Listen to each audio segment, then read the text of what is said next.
Hello વાલા વિદ્યાર્થી મિત્રો, ધોરણ 10 અને ધોરણ 12ના વિદ્યાર્થીઓ માટે ખાસ ધોરણ 10 અને ધોરણ 12માં વિદ્યાર્થી જે લોકો નાપાસ થયા છે એક બે વિષયમાં, તે લોકો માટે છે તે જરૂરી શું કરવું, તેના માટે પૂરક પરીક્ષા હોય છે તે તમારે આપવાની હોય છે. પૂરક પરીક્ષા તમે એક બે વિષયને આપી શકો છો, તે તમે બધા વિષયની પણ આપી શકો છો. પૂરક પરીક્ષામાં તમે પાસ થઈ જાઓ એટલે તમે 10 કે ધોરણ 12માં પાસ ગણાશો.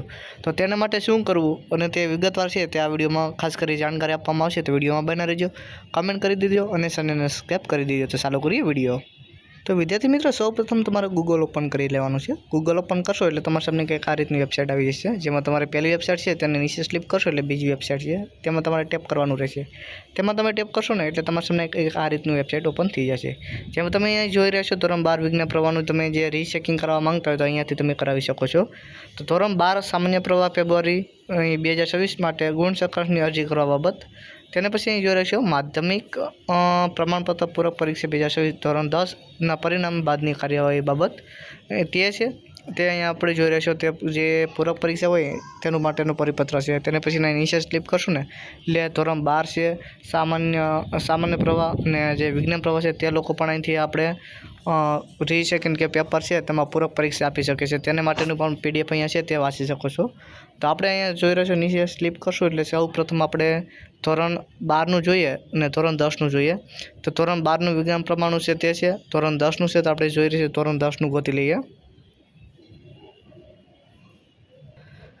તો વિદ્યાર્થી મિત્રો, અહીંયા જોઈ રહ્યો છે ધોરણ 10નું અત્યારે આપણે ચેકિંગ કર્યા છે, જેમાં ધોરણ 10 જે પરીક્ષા છે તેમાં જે અતુર્ણ વિદ્યાર્થીઓ હોય એટલે કે પાસ નાપાસ તે લોકો માટે અહીંયા જોઈ રહેશો તો આપણે એક વિષયમાં ફેલ થયા હોય, બે વિષયમાં ફેલ થયા હોય તો તમારે સારા માર્ક ના આવ્યા હોય તો તમે પૂરક પરીક્ષા આપી શકો છો. 10માં જે નાપાસ અને પાસ થયેલા ઉમેદવારો છે તેમાં એક વિષય બે વિષયમાં કે તમે જે રિઝલ્ટ હોય તેનાથી સંતુષ્ટ ન હોય એટલે કે તમારા સારા માર્ક ના આવ્યા હોય તો તમે પૂરક પરીક્ષા આપી શકો છો.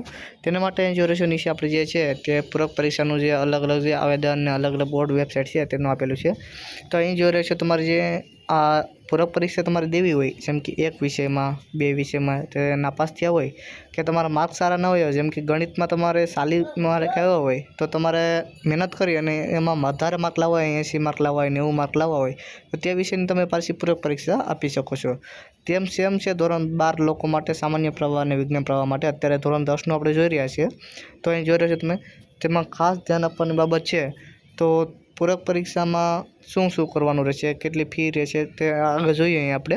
તો ખાસ નોંધ છે તે ઓનલાઈન તમારે આ મંગાવવાની રહેશે અરજી.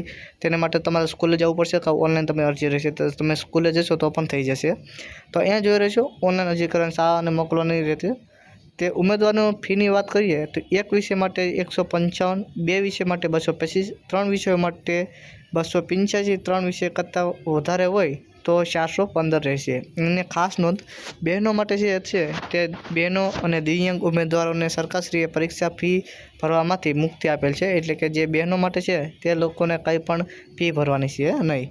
તો આગળની વાત કરીએ અહીં જોઈ રહેશો તો કોઈ પણ કારણસર કોઈ એટલે કે નાપાસ થયો હોય તો પૂરક પરીક્ષામાં 2026માં બેસવા માંગતો હોય તો તેમને તેમનું નામ સહાય પરિણામ સાથે મોકલવાનું રહેશે. તો આ રીતે તમે યાદે તમારે સ્કૂલ હોય ત્યાં મોકલી શકો છો.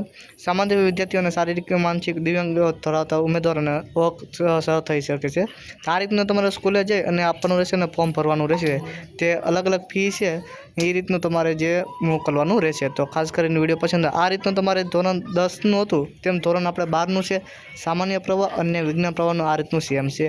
તો ખાસ કરીને વિડીયો પસંદ આવતો વિડીયોને લાઈક કરી દીજો, ચેનલને સબસ્ક્રાઈબ કરી દીજો. મળીશું બીજા વિડીયોમાં.